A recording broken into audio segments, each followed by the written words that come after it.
بسم اللہ الرحمن الرحیم۔ جس طرح ایام شہادت حضرت زہرا سلام اللہ علیہا میں اس دنیا کی ہر مخلوق پر غمطاری ہوتا ہے اور ہر انسان غمگین ہوتا ہے، اسی طرح ہمارے مراجع کرام بھی ایام عزائے جناب فاطمہ زہرا میں اپنی ہر ممکنہ کوشش سے جناب سیدہ سلام اللہ علیہا کا غم مناتے ہیں اور ان کی زندگی کے حقائق کو دنیا کے سامنے پیش کرتے ہیں۔ حضرت آیت اللہ خامنائی حفظ اللہ ہمیشہ سے ایام شہادت فاطمہ زہرا سلام اللہ علیہا میں باقاعدہ طور پر عزا مناتے ہیں۔ جناب سیدہ کے متعلق آپ کے بیانات سے کئی کتابیں شائع ہوئی ہیں، جن میں سے ایک کتاب کا نام ہے قطرے از دریا نشانی می دہد۔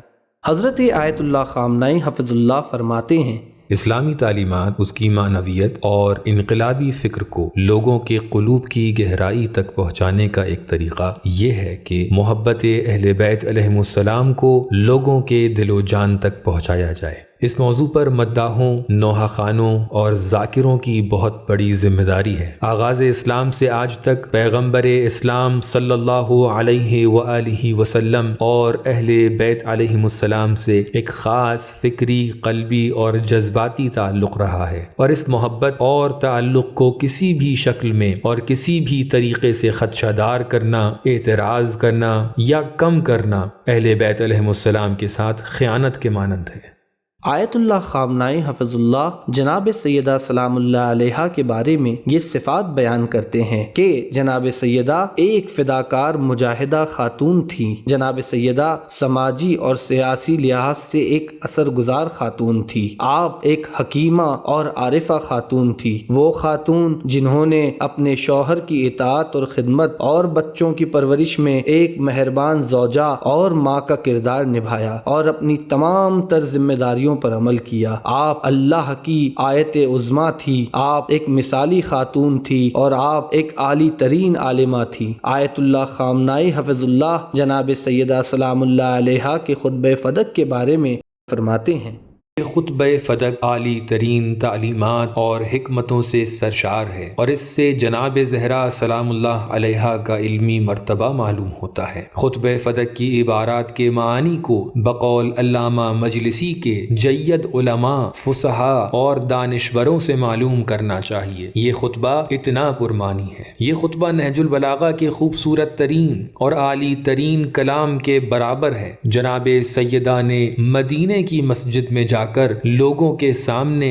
ارتجالن اور فی البدی ایسا خطبہ دیا ہے جو کلام امیر المؤمنین علی علیہ السلام کا ہم پلہ ہے۔ بی بی نے ایک طولانی خطبہ ارشاد فرمایا، لیکن پھر بھی کہیں تعلیمات کی سطح میں کوئی کمی نہیں آئی اور اعلیٰ ترین تعلیمات کو بیان فرمایا۔ ایک مقام پر آیت اللہ خامنائی حفظ اللہ فدق کے مسئلے کو مذہب اہل بیت کا ایک اسٹریٹجک مسئلہ بتاتے ہوئے امام کاظم علیہ السلام اور ہارون رشید کے درمیان ہوئی گفتگو کی مکمل وضاحت اور تشریح کرتے ہیں۔ آیت اللہ خامنائی جناب سیدہ کی علمی شخصیت کے لیے دلیل کے طور پر بیان فرماتے ہیں، اسلامی تاریخ کی سب سے قدیمی درسگاہ جو ایک یونیورسٹی ہے وہ جناب سیدہ سلام اللہ علیہا کے نام پر ہے، وہ مصر کی الازہر یونیورسٹی ہے۔ اس زمانے سے شیعہ اور سنی جناب سیدہ کے نام سے درسگاہیں بنایا کرتے تھے۔ من اشاره هم بکنم به ایام شهادت دردانه اهل بیت فاطمه زهرا سلام الله علیها صدیقه طاهره که این روزها بنابر روایت 75 روز ایام شهادت اون بزرگوار امیر المؤمنین، این روزها با دل شکسته، با سینه پر از غم با عزیزه خود وداع می کند.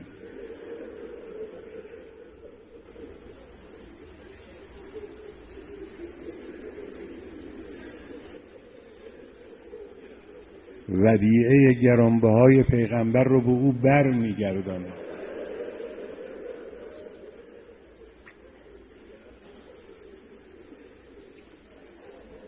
دل امیرالمؤمنین پر از غم است، اما اراده او و همت او مطلقاً کاستی نگرفته است. این درس برای من و شما. گاهی دل از غم مالامال می شود. هست از این قبیل قضایا در زندگی انسان، چه زندگی فردی چه زندگی اجتماعی. اما عزم و اراده باید راسخ بماند، گام باید محکم برداشته بشود.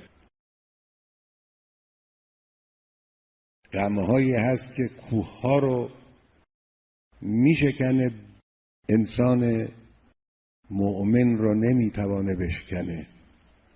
راہ رو باید ادامه داد.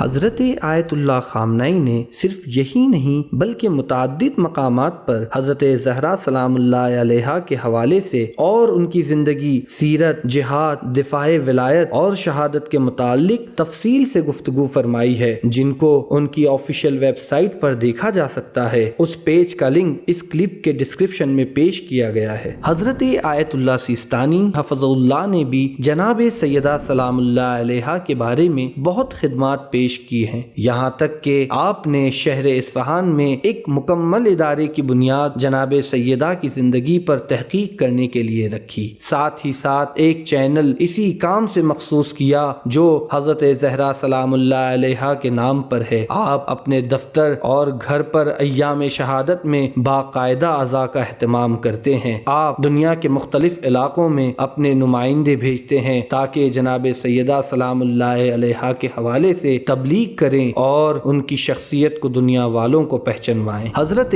آیت اللہ وحید خراسانی حفظہ اللہ حضرت آیت اللہ وحید خراسانی حفظ اللہ تعالیٰ نے حضرت زہرا کے پیغامات اور ان کی سیرت کو لوگوں تک پہنچانے کے لیے بہت سی کاوشیں کی ہیں، جن میں سے اہم ترین یہ ہیں: آپ نے مرحوم آیت اللہ جواد تبریزی اور آیت اللہ صافی گل پیگانی حفظہ اللہ کے ہمراہ ایران میں جلوس شہادت حضرت زہرا سلام اللہ علیہا کو ایک خاص اہتمام سے برآمد کرنا شروع کیا کہ جس کے نتیجے میں آج دنیا بھر سے زائرین جناب سیدہ سلام اللہ علیہا کے اس جلوس میں شرکت کرتے ہیں۔ آپ ہمیشہ اپنے گھر سے حرم حضرت فاطمہ معصومہ سلام اللہ علیہا تک اپنے ضعف بدنی اور علالت کے باوجود برہنہ پا پیدل شرکت کرتے ہیں۔ آپ کے بیانات سے جناب سیدہ کے متعلق ان کتابوں کی تصنیف فرمائی گئی ہے: حلقہ وصل رسالت و امامت، شہادت الصدیقۃ الکبریٰ فاطمۃ الزہرا سلام اللہ علیہا۔ آیت اللہ وحید خراسانی حفظہ اللہ شہر مقدس قم کے درس خارج میں جناب سیدہ سلام اللہ علیہا کے بارے میں فرماتے ہیں: پیغمبر اکرم صلی اللہ علیہ وآلہ وسلم سے روایت ہے کہ جنت میں داخل ہونے کے لیے سب سے پہلے آن حضرت صلی اللہ علیہ وآلہ وسلم کو حکم دیا جائے گا، لیکن ان سے پہلے حضرت زہرا جنت میں تشریف لے جائیں گی۔ جناب سیدہ سلام اللہ علیہ کی شخصیت اور ان کی شہادت کے متعلق ہم سب کی بہت بڑی ذمہ داری ہے۔ آپ فرماتے ہیں کہ جناب سیدہ نے ایسا کیا کیا ہے کہ پیغمبر سے پہلے جنت میں تشریف لے جائیں گی؟ جواب یہ ہے کہ یقیناً تمام انبیاء کی زحمتیں برباد ہو جاتی اگر فاطمہ نہ ہوتی، اور اگر فاطمہ نہ ہوتی تو ائمہ اطہار کے ذریعے حضرت محمد مصطفیٰ کا دین محفوظ نہ رہتا۔ اسی لیے آپ کا کہنا ہے کہ عظمت جناب سیدہ سلام اللہ علیہا کو دیکھتے ہوئے ان کی شہادت پر جتنا بھی غم منایا جائے کم ہے۔ امیر المؤمنین کیه؟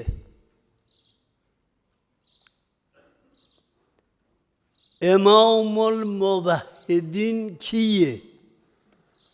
بیان او اینه: مصیبت فاطمه در این حد.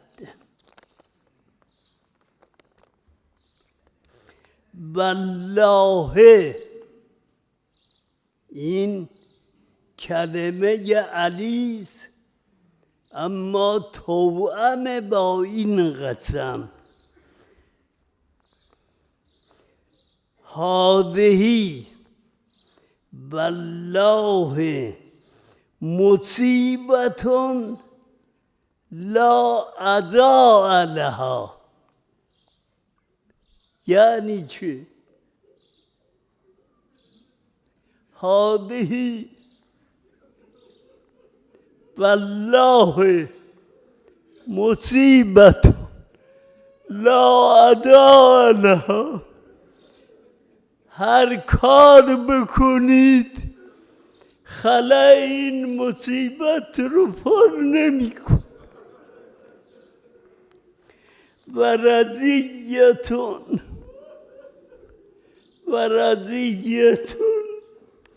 لا خلف لها. همه این غوغا ذره‌ای در مقابل این کلمت. کجا حق او ادا شد؟ همچه کسی اولش این وسطش این، از حسن تا حجت ابن الحسن همه میوه درخت وجود او، آخرش هم اول من یدخل الجنه به احسن صورت، اما پهلو شکسته بازو برم کرد. ما زالت، متن مصیبت اینه، ما زالت بعد ابیها، ما زالت بعد ابیها معصبة الرأس ناهلة الجسم. ناهلة الجسم یعنی چه؟ یعنی هر روز که میگذشت گوشتها آب میشد تا رسید به اون جایی که سارت کل خیال.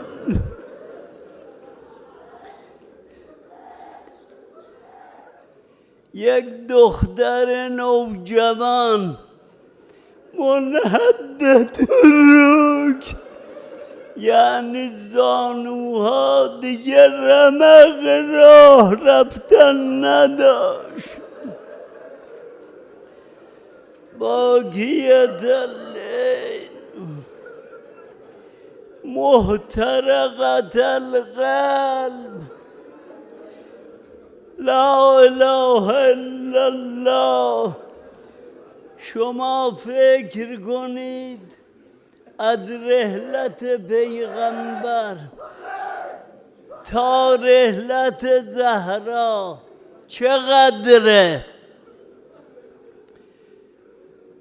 از روزی که پیغمبر از دنیا رفته تا روزی که زهرا از دنیا رفته، یخشا علیها ساعت بعد ساعت، یعنی هر ساعت خشمی کرد.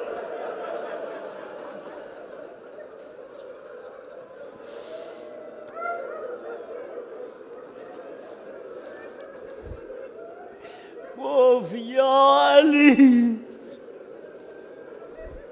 یا علی،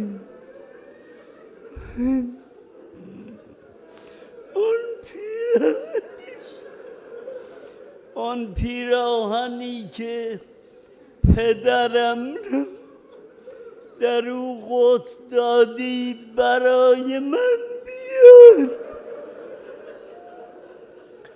رفت پیراهن را آورد، تا گرفت بو کشید، یک مرتبه افتاد روی زمین.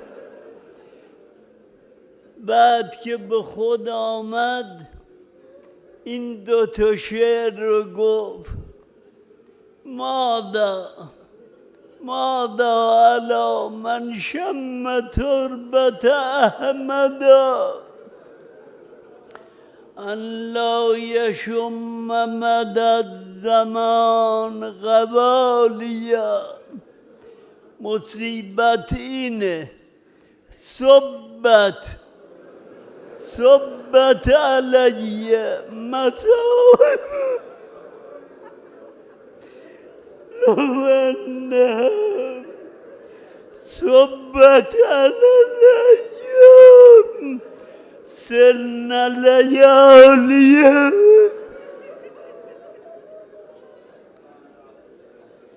اگر پدرت غش کنه بیفته روی زمین چه میکنی؟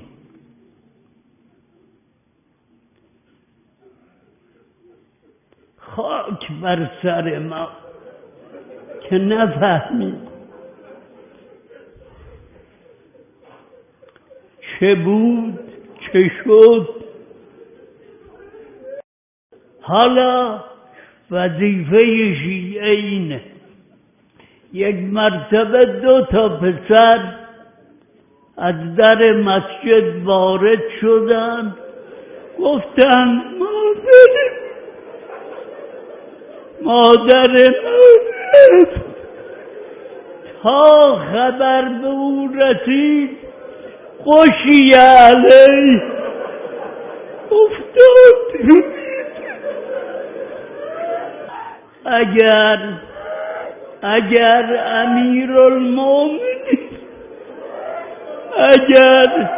امیرالمؤمنین به شنیدن غش کنه، آیا روز سوم مملکت علی باید چه بکنه؟